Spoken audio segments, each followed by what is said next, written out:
السلام عليكم ورحمة الله وبركاته. ازيكم يا حلوين؟ عاملين ايه؟ اخباركم ايه؟ كل سنة وانتم طيبين. هنبدأ الفيديو بسم الله الرحمن الرحيم. وكنت انا في الحسين في شارع المعز كده، فقلت اصور لكم محل كده في شوية حاجات انتيكات كده عربية اصيلة. قلت يعني اوريها لكم كده تتفرجوا معايا واخدكم جولة، تتفرجوا على الحاجات شكلها ايه هناك، كأنكم رحتوا بالظبط كده وانتوا قاعدين في مكانكم مستقنيسين، تشربوا كوباية قهوة كده وكوباية شاي.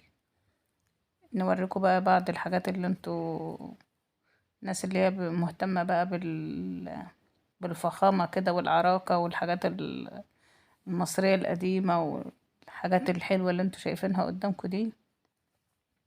عايزاكم تقولوا لي ايه رأيكم بقى في الحاجات دي، وايه رأيكم بقى في نوعية الفيديوهات بتاعت الجولات ديت، واكتبوا له رأيكم في التعليقات تحت، عشان لو انتوا حابين نعمل لكم فيديوهات تانية عن الحاجات اللي زي ديت يا ريت تكتبوا لي تحت في التعليقات. تمام. آه عايزاكم بس تتفرجوا على الجمال اللي انتوا شايفينه قدامكم. شايفين صينية الكوبايات دي بالبراد بتاعها؟ شايفين الاشكال بجد، يعني بجد شكلها تحفة جدا. يعني انا بصراحة ما شايفين بقى اشكال الشخصيات اللي هي المشهورة زي ام كلثوم، محمد عبد الوهاب، الناس اللي هي الحاجات القديمة بقى دي، عبد الحليم، الشخصيات المشهورة عامة يعني في الوطن العربي كله. شايفين مجات، حاجات تحفة اوي يعني. ممكن بقى لو حد مغترب هنا وبيسافر برا ولا حاجة، ممكن يروح المكان ده يجيب هدايا للناس هناك، الأجانب اللي بيحبوا الحاجات دي قوي. ف بيحبوا الأشكال الحلوة ديت كده. بصوا، في عندهم برضك عبايات، يعني ايه، حاجات اللي هي عبايات اللي هي بتاعت كرداسة والشغل السيناوي والحاجات دي برضو موجودة. شايفين الطبق بالمج ده حاجة تحفة يعني. بص دي بوكات بقى. بصوا البوكات. طبعا انا عارفة ان كتير هيقولوا لي طب ما تقولي الاسعار، اصل أنا ما ينفعش ان انا اقول الاسعار، هقول الاسعار ايه ولا ايه ولا ايه. اصل الفيديو ده مش له وقت معين، يعني انت ممكن تروحي دلوقتي تروحي بعدين، فالاسعار بتطلع وبتنزل، فانا ممكن اقول لك على اسعار معينه يعني لحاجه معينه. عمر الفيديو ما هيقضي ان انا اقول لك اسعار دي كل الحاجات دي. فطبعا ايه، هتلاقي ان انت لما تروح ممكن الاسعار تكون متغيره، فطبعا هتقولي ده كانت في الفيديو كذا. لا، فبس عامه يعني الاماكن دي الاسعار فيها مش مثلا يعني شارع المعز وشارع الحسين والحاجات دي الاسعار فيها ما تبقاش مثلا زي ما تلاقي محل انتيكات في مثلا في وسط البلد والحتت اللي هي الغالية، او مثلا زي المحافظات السياحية زي مثلا زي شرم الشيخ والغردقة والحتت دي بيبقى فيها حاجات زي كده برضه، او عند الاهرامات والحاجات دي. الاسعار هنا بتبقى ارخص بكتير، يعني الاسعار برا بتبقى الضعف، انما في المحلات دي بصراحة بتبقى اقل بكتير كتير يعني. يعني الاسعار مش غالية اوفر ولا حاجة. شايفين بقى؟ بصوا الله، شايفين الموضوع؟ السيوف ده جميل، السيوف دي جميلة جدا. شايفين بقى؟ والحاجات اللي هي الفرعونية ديت، التماثيل الفرعونية دي جميلة، والشكمجيات اهي اللي هي الارابيسك والحاجات دي.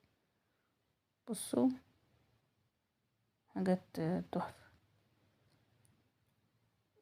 الشارع ده بصراحة انت لو قعدت في المحل ده ساعتين مش هيقضوك ان انت تتفرجي على كل الحاجات اللي فيه التحفة دي.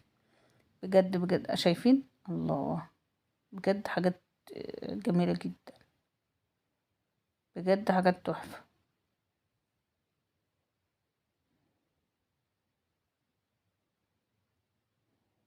بصوا، عايزاكم بس يعني مش عايزة يعني تنيني ألوك كتير، عشان أصلا أنا نفسي يعني وأنا بسجل لكم الفيديو بتفرج معاكم على الحاجات التحفة دي. بصوا الجمال، شايفين؟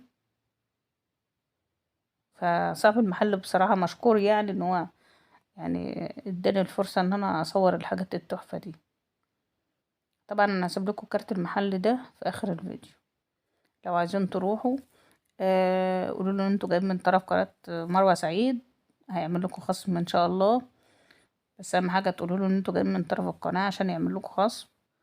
هو حد محترم جدا والناس ذوق يعني بصراحة. واصل خلي بالكم يا جماعة في المحلات دي في ناس بترضى ان احنا نصور وفي ناس مش بترضى، فعشان ما يعني ايه، ما تفكروش ان كل المحلات بترضى ان انت تصوري حاجة زي دي. محلات قليلة جدا يعني اللي بترضى ان انت تصوري. بصوا الطبلة بقى، عارفين الطبلة بقى والرق والحاجات دي. الله، ده طقم صواني برضه اهو. بصوا بقى الجمال اللي هي شايفين الجمال؟ جميلة حلوة اوي، جمل كبير وجمل صغير شكلهم جد. واللي هي الطاولات بقى بتاعت الشطرنج والحاجات اللي هم بيقولوا عليها. ودي بقى الحاجات اللي هي النحاس، كنك القهوة النحاس والسبرتاية بتاعت القهوة. وهنا بقى ديت ايه، طفايات السجاير والحاجات ديت والأهرامات والطربوش اهو. بصوا شايفين؟ ودي الحاجات برضك. بصوا الله، المهم ان مفيش ولا حاجة منهم ما انتش عايزة تاخدها كأنتيكات في البيت. جميلة كده. الواحد فعلا عاوز يجيب حاجات كتير من دي عجباه يعني، كل حاجة عجباني بصراحة، مفيش حاجة مش عجباني في الموضوع يعني. واحد ما يعني مهما الواحد يعني، انا بقالي سنين بمشي في الشارع ده وكل ما بروح بحس ان انا مش شبعانة منه، عايزة تاني انا اتفرج فيه بصراحة. شايفين الطبلة قد ايه؟ دي حاجات بقى كده زي بادجات كده. يعني حاجات زي بادجات صغيرة كده. دي بقى جولة سريعة كده في المحل بوريها لكم، يعني بوريكم بعض محتويات المحل من على بعد بقى. ده كارت المحل اهو. اللي عاوز بقى ياخدوا سكرين اهو، ثبتوه بقى كده وخدوه سكرين اهو، بالعربي وبالانجليزي. يلا اشوفكم في فيديو جديد.